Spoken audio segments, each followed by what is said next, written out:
श्री रामकृष्ण लीला प्रसंग स्वामी शारदानंद जी द्वारा लिखित पाठ संख्या 184। गुरु भाव से अपने गुरु वर्ग के साथ संबंध।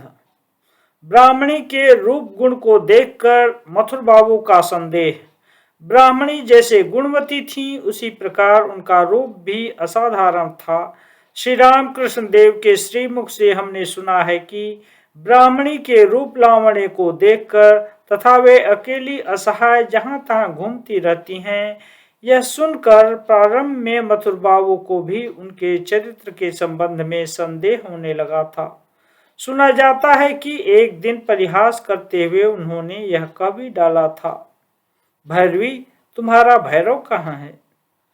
ब्राह्मणी उस समय मंदिर से दर्शनादि करके बाहर निकल रही थीं। अकस्मात इस प्रकार प्रश्न किए जाने पर भी वे किंचित मात्र संकुचित अथवा क्रोधित नहीं हुई। उन्होंने शांत होकर सर्वप्रथम मथुर बाबू को देखा, तदनंतर श्री जगदम्बा के चरणों में स्वरूप में लेटे हुए श्री महादेव जी की ओर अंगुली निर्देश कर मथुर बाबू को दिखा दिया। संदिग्ध हृदय विषयी मथुर बाबू भी सहज में निरस्त होने वाले नहीं थे। उन्होंने कहा, वह भैरव तो अचल है। तब ब्राह्मणी ने धीमे तथा गंभीर स्वर से जवाब दिया, यदि अचल को ही सचल न बना सकी तो फिर भैरवी क्यों बनी हूं? ब्राह्मणी के इस प्रकार शांत गंभीर भाव तथा उत्तर से लज्जित एवं संकुचित होकर मथुर बाबू चुप हो गए। इसके बाद भैरवी के उन्नत स्वभाव तथा विशेष गुणों का दिन प्रतिदिन मथुर बाबू को जितना ही परिचय मिलने लगा, उतना ही उनके हृदय से वह दूषित संदेह दूर होता गया। हमने श्री रामकृष्ण देव के श्रीमुख से सुना है कि ब्राह्मणी का जन्म पूर्व बंगाल में कहीं हुआ था एवं उनको देखते ही सब लोगों की तरह यह निश्चित धारणा हो जाती थी कि वे किसी बड़े घर की कन्या हैं और वास्तव में वे अच्छे घराने में उत्पन्न हुई थीं। किंतु किस गांव में किसके घर को उन्होंने कन्या रूप से आलोकित किया था, गृहिणी रूप से कभी किसी के घर को उज्ज्वल बनाया था अथवा नहीं, तथा प्रौढ़ावस्था में इस प्रकार सन्यासिनी बनकर देश विदेश में उनके भ्रमण करने तथा संसार से वीतराग होने का क्या कारण था, इन विषयों में श्री रामकृष्ण देव को कभी कुछ कहते हमने नहीं सुना। साथ ही उन्होंने इतनी शिक्षा कहाँ प्राप्त की थी तथा विभिन्न साधनाओं में उनकी इतनी उन्नति कहाँ और कब हुई, यह भी हम लोगों में से किसी को कुछ विदित नहीं है। ब्राह्मणी उच्च श्रेणी की साधिका थीं। साधना में ब्राह्मणी की स्थिति विशेष उन्नत थी, यह कहना अनावश्यक है। दैव के द्वारा श्री रामकृष्ण देव के गुरु रूप से उनका मनोनीत होना ही इस बात का विशेष परिचायक है। साथ ही श्री रामकृष्ण देव के श्रीमुख से जब हमें यह ज्ञात हुआ कि उनके समीप आने के पूर्व ही ब्राह्मणी को योग बल से यह विदित हो चुका था कि उन्हें अपने जीवित काल में श्री रामकृष्ण देव प्रमुख 3 व्यक्तियों को साधना में सहायता प्रदान करना है एवं इन 3 व्यक्तियों के साथ विभिन्न देश तथा समय पर साक्षात्कार होते ही जब ब्राह्मणी ने उन्हें पहचान कर उनकी सहायता की थी, तब फिर इस संबंध में कुछ भी संदेह नहीं रह जाता। ब्राह्मणी का योग लब्ध दर्शन।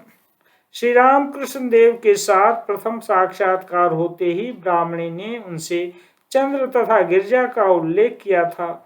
उन्होंने कहा था, बाबा, इससे पूर्व उन दोनों से मेरी भेंट हो चुकी है। अब तक मैं तुम्हें ही ढूंढ रही थी, आज तुम मिल गए। उन लोगों से बाद में मैं तुम्हें मिला दूंगी। तदनंतर उन दोनों व्यक्तियों को दक्षिणेश्वर में बुलाकर ब्राह्मणी ने श्री रामकृष्ण देव के साथ उनका परिचय कराया था। श्री रामकृष्ण देव के श्रीमुख से हमने सुना है कि वे दोनों भी उच्च स्तर के साधक थे, किंतु साधन मार्ग में बहुत दूर तक अग्रसर होने पर भी ईश्वर दर्शन प्राप्त कर वे सफल मनोरथ नहीं हो पाए थे। विशेष शक्ति तथा सिद्धियों को प्राप्त कर वे मार्ग भ्रष्ट होने लगे थे। ब्राह्मणी के शिष्य चंद्र के बारे में श्री रामकृष्ण देव का कहना था कि चंद्र भावुक तथा ईश्वर प्रेमी थे। उन्हें गुटिका सिद्धि प्राप्त हुई थी। मंत्रपूत गुटिका अपने अंग में धारण कर वे साधारण लोगों की दृष्टि से ओझल या अदृश्य हो सकते थे और इस तरह अदृश्य होकर सुरक्षित दुर्गम स्थानों में भी आना जाना कर सकते थे। किंतु ईश्वर लाभ करने के पूर्व इस प्रकार की सिद्धियों को प्राप्त करते ही मानव मन अहंकृत हो उठता है और अहंकार की वृद्धि से ही मानव वासना के जाल में फंसकर उच्च लक्ष्य की ओर अग्रसर नहीं हो पाता तथा अंत में वही उसके पतन का कारण बन जाता है। इस संबंध में और कुछ कहने की आवश्यकता नहीं है। अहंकार की वृद्धि से ही पाप की वृद्धि होती है तथा उसके ह्रास से ही पुण्य की प्राप्ति होती है। अहंकार की वृद्धि से ही धर्म की हानि होती है तथा अहंकार के नाश से ही धर्म लाभ होता है। स्वार्थ परायणता ही पाप है तथा स्वार्थ का नाश ही पुण्य है। मैं के मर जाने से ही सारा झंझट दूर हो जाता है। इस बात को श्री राम कृष्ण देव कितने ही प्रकार से बारंबार हमें समझाया करते थे। वे कहा करते थे, अरे अहंकार को ही शास्त्रों में चित्त जड़ की ग्रंथि से निर्देश किया गया है। चित्त अर्थात ज्ञान स्वरूप आत्मा और जड़ यानी देह इंद्रियादि, उस अहंकार ने इन दोनों को एक साथ बांध रखा है तथा मानव मन में मैं देह इंद्रिय बुद्धियातीत विशिष्ट जीव हूँ, इस भ्रम को पक्का कर रखा है। इस विषम गांठ को काटे बिना आगे बढ़ना संभव नहीं है, उसे त्यागना ही पड़ेगा। माँ ने मुझे यह दिखा दिया है कि सिद्धियां विष्टा की तरह ही हैं, उनकी ओर ध्यान नहीं देना चाहिए। साधना में संलग्न होने पर कभी कभी वे अपने आप आकर उपस्थित होती हैं, किंतु जो उधर ध्यान देते हैं वे वहीं रह जाते हैं, भगवान की ओर अग्रसर नहीं हो पाते। सिद्धियां योग भ्रष्ट कर देती हैं।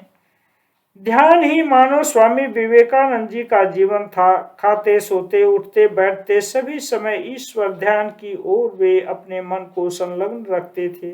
उनके मन का कुछ अंश सदा ईश्वर चिंतन में संयुक्त रहता था। श्री राम कृष्ण देव कहा करते थे कि वे ध्यान सिद्ध हैं। एक दिन ध्यान करते हुए उन्हें अकस्मात दूरदर्शन तथा श्रवण की यानी बहुत दूर से अवस्थित लोग क्या कर रहे हैं, क्या कह रहे हैं, यह देखने या सुनने की शक्ति प्राप्त हो गई।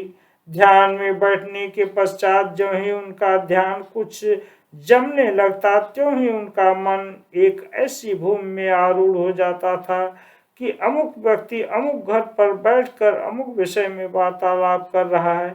इस प्रकार का दृश्य उन्हें दिखाई देता था।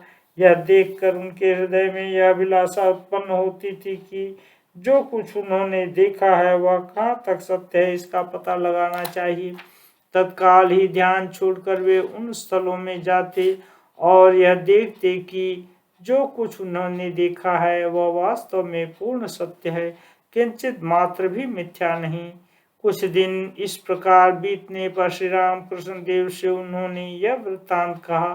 सुनते ही उन्होंने उत्तर दिया, ये सब ईश्वर प्राप्ति के मार्ग में बाधक हैं, अब कुछ दिन के लिए ध्यान करना छोड़ दे। सिद्धि प्राप्त कर चंद्र का पतन। कुटिका सिद्धि प्राप्त कर चंद्र का अहंकार भी बहुत बढ़ गया था। हमने श्री राम कृष्ण देव से यह भी सुना है कि चंद्र के हृदय में क्रमशः काम कांचन के प्रति अधिक रूप से आसक्ति होने लगी थी एवं एक प्रख्यात तथा संभ्रांत धनी व्यक्ति की कन्या के प्रति आसक्त होकर उसी सिद्धि के प्रभाव से उसके घर वे आने जाने लगे थे। फिर इस अहंकार तथा स्वार्थपरायणता की वृद्धि से वे क्रमशः उस सिद्धि को भी खो बैठे थे तथा उन्हें विभिन्न प्रकार से लांछित होना पड़ा था।